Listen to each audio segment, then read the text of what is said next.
Learning something new is one of the most powerful experiences in life. It changes the way we think, the way we see the world, and the way we see ourselves. But learning doesn't always mean studying harder or spending more hours in front of a screen. It often means slowing down, understanding how the mind actually grows, and working with it instead of against it. Tonight, as you drift toward rest, we'll explore 30 gentle truths about learning new skills. You don't need to remember them all. Just let the ideas wash over you as soft thoughts and calm reflections. Each one carries a piece of wisdom, a reminder that progress is not about pressure, but about rhythm, focus, and peace. So, settle in, find comfort in the quiet, and let your mind absorb these small, timeless ideas about how humans learn, evolve, and keep growing, learning with clarity and flow. In a world overflowing with information, the real challenge isn't how to start learning something new. It's how to begin with clarity. When most people decide to learn a new skill, they often fail before they even begin. Not because they lack discipline or curiosity, but because their direction is unclear. Clarity is momentum. The sharper your goal, the more easily your mind knows where to focus its energy.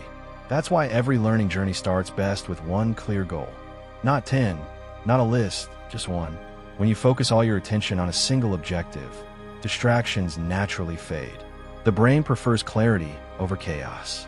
So rather than setting multiple targets, give yourself one line to follow and take the first step in that direction. From there, define what's known as a minimum viable skill.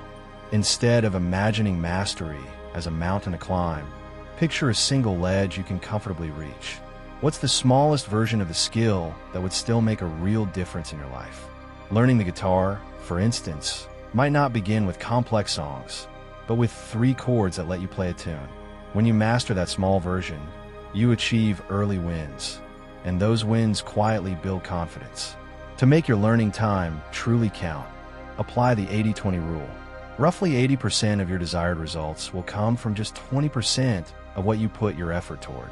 The secret lies in finding those few high-impact habits, techniques, or insights that make everything else easier.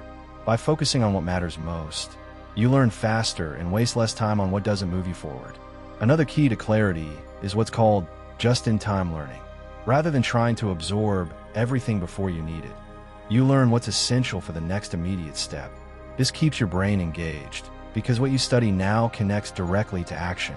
The knowledge becomes alive and useful, instead of theoretical and easily forgotten. And finally, every effective learner knows how to attach emotion and stakes to their goal. When there's something that matters, a reason that reaches beneath the surface, the learning sticks. Attach a feeling to your progress. Whether it's joy, pride, or purpose, emotion binds you to the process. It's the difference between trying and truly caring. When you begin with clarity and emotional connection, you set your mind in motion, not with pressure, but with purpose. From that foundation, progress begins to feel not like work, but like something natural and rewarding. The next step in mastering new skills is to break them down so your brain can win. Fast learners do this without even thinking about it. They don't take on big, intimidating goals as one massive challenge. Instead, they dissect the skill into tiny, measurable sub-skills. Each piece becomes a small victory, easy for the brain to process and store. Breaking things down doesn't make learning easier because it's simpler. It works because it fits how the brain likes to learn. The mind builds understanding through patterns, not pressure. And the smaller the building blocks, the faster the pattern appears. Another secret of high-speed learners is that they steal structures, not content. Instead of copying exactly what someone else does, they study the blueprint behind it, the rhythm, the organization, the framework. This allows them to rebuild the skill in their own way, adapting it naturally to their strengths. They also learn from the best examples, not the average ones. Mediocre patterns teach mediocrity, but observing excellence, even if it feels advanced, gives the brain a clear model of what good actually looks like. The subconscious loves models, and it starts quietly adjusting your own performance toward that standard. Then, there's the power of analogy. When you relate a new skill to something you already know, you're giving your brain shortcut pathways. For instance, if you've learned how to cook, you already understand timing, patience, and process, qualities that carry beautifully into learning photography or coding. By connecting old knowledge with new challenges, learning becomes faster and smoother. This is the beauty of learning how to learn. It's not about working harder, but about aligning with how the mind truly grows. Finally, to practice efficiently, you need to practice the way the brain actually learns. The distinction between deliberate practice and casual repetition is at the core of all great performers. Casual repetition might make you comfortable, but deliberate practice makes you capable. It focuses on the edge of your ability, the point just beyond what you can easily do.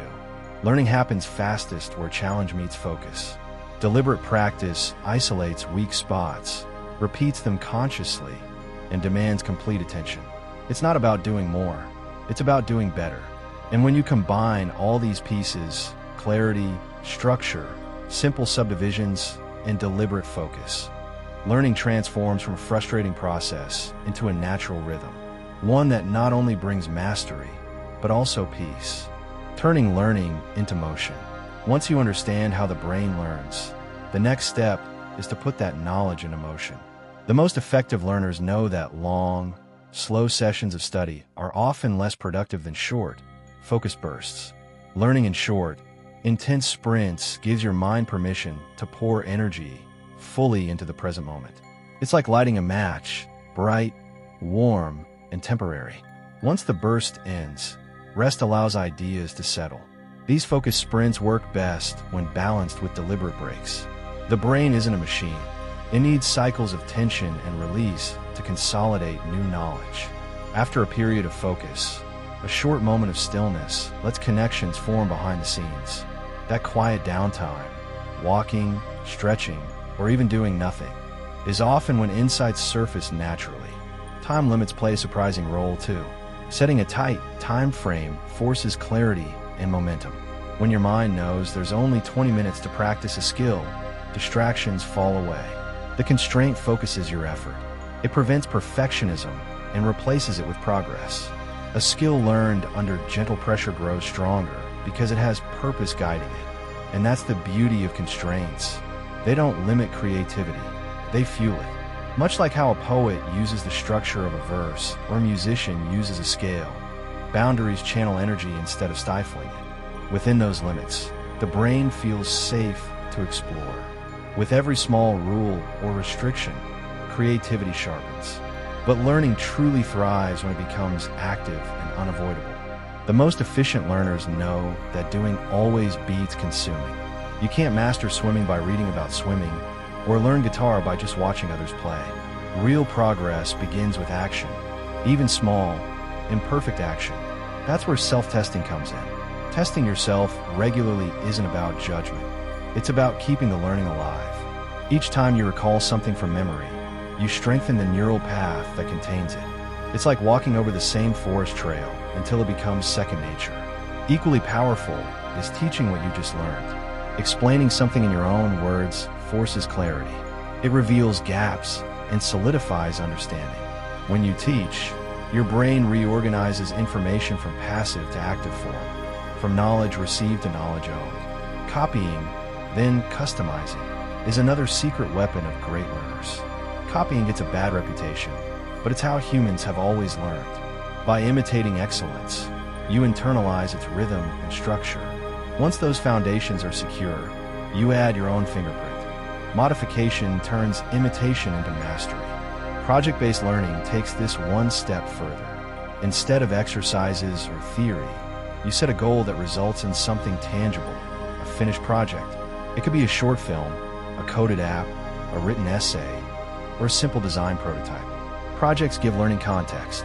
They turn ideas into outcomes, which is where motivation stays alive.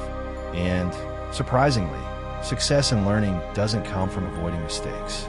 It grows from setting failure quotas, giving yourself permission, and even instruction to make a number of errors each session. This transforms failure from a setback into data. Each mistake becomes a feedback marker, not a verdict. Feedback, in fact, is what multiplies learning results exponentially. Without it, you might practice the wrong thing for hours. The goal isn't just practice, it's the right practice. That's why optimizing your environment and feedback systems is so powerful. If you can't get expert input, use digital tools, self-review, or metrics to see your patterns clearly. A musician listens back to a recording. An athlete reviews slow-motion clips. A designer studies how users interact with their creations. In every case, awareness transforms repetition into refinement. When feedback and structure blend seamlessly, your learning becomes self-correcting, each attempt sharper than the last. And what begins as deliberate effort eventually turns into quiet competence. This is how mastery grows, slowly, naturally, one thoughtful repetition at a time, turning learning into lasting change. As your learning deepens, attention shifts from speed to refinement, from visible progress to invisible precision. Up to this point, you've built clarity, structure, and momentum. Now it's time to guide your learning system so it continues evolving on its own, even when motivation fades. One of the simplest yet most transformative habits is getting quick external feedback. It keeps your perception aligned with reality. The earlier you know what's working and what isn't, the faster you can adjust. Feedback doesn't have to come from teachers or coaches. It can come from friends, colleagues, or even automated tools. What matters is that it arrives soon enough to correct your course before you drift too far from your goal. This is where performance metrics play a vital role. Metrics act as mirrors. They tell you where improvement is happening and where it's not. Setting clear measurements helps learning become concrete. Instead of saying, "I want to improve my writing," you might decide, "I will write 500 words a day." Numbers bring clarity, and with clarity comes motivation, because progress becomes visible and measurable. Sometimes, the most powerful way to accelerate learning is to deliberately switch contexts. Studying the same skill in slightly different situations helps your brain lock in flexibility rather than rigidity. If you're learning a language, practice in a cafe, on a walk, or while cooking, each setting reactivates the knowledge differently. When your brain can recall information across many contexts, it becomes stronger, more reliable, and more deeply wired. But sustainable learning doesn't depend on motivation alone. To truly master a new skill, you must lock it in with habits and systems.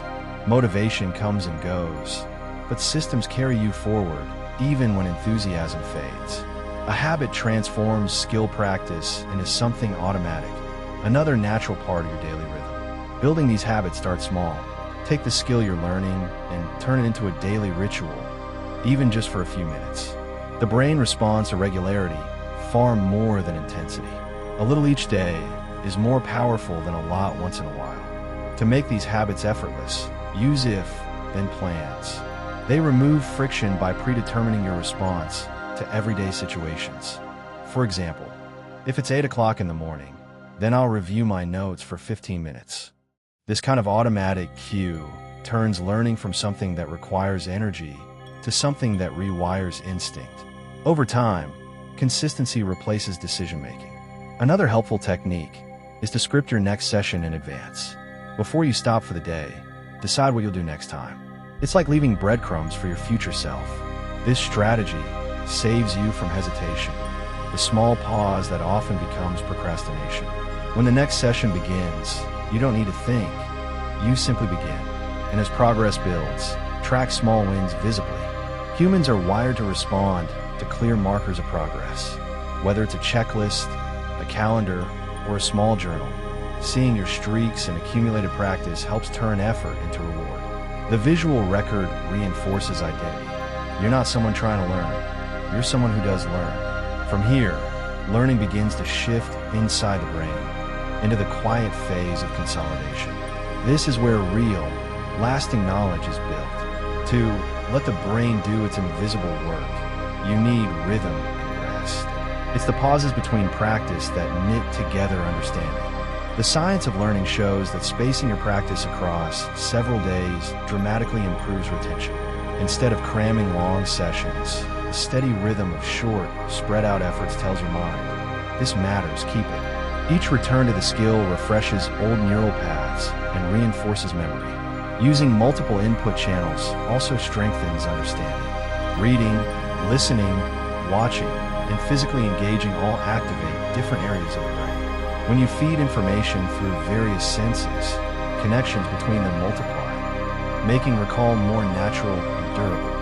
And, above all, protects sleep and recovery. During sleep, your brain replays new patterns, sorting and connecting them. It's when the mind literally rewires itself. A well-rested learner absorbs in 1 hour what a tired mind might struggle with in 3. Rest is not the absence of learning. It is the completion of it. Through rhythm, feedback, and rest, learning becomes self-sustaining. It no longer depends on willpower. It becomes a quiet practice unfolding behind the scenes, shaping your skills day by day, until one day, you realize you've not only learned something new, but changed who you are in the process. Learning is not a race, it's a rhythm. Every skill, every habit, every insight begins as something fragile, a new connection forming in your mind. Over time, with care, practice, and patience, it becomes something real and lasting. Whether you learn to paint, to code, to play an instrument, or simply to live more mindfully, the process always follows the same quiet pattern. Focus, feedback, rest, and renewal. And bit by bit, what once felt unfamiliar becomes a part of you. As you rest now, your brain continues its silent work, organizing, clarity forming, connections deepening. Sleep is the mind's way of learning without effort. Let these ideas wander where they will, and trust that progress continues even in stillness. Because learning isn't only about what we know, it's about who we become along the way. Good night.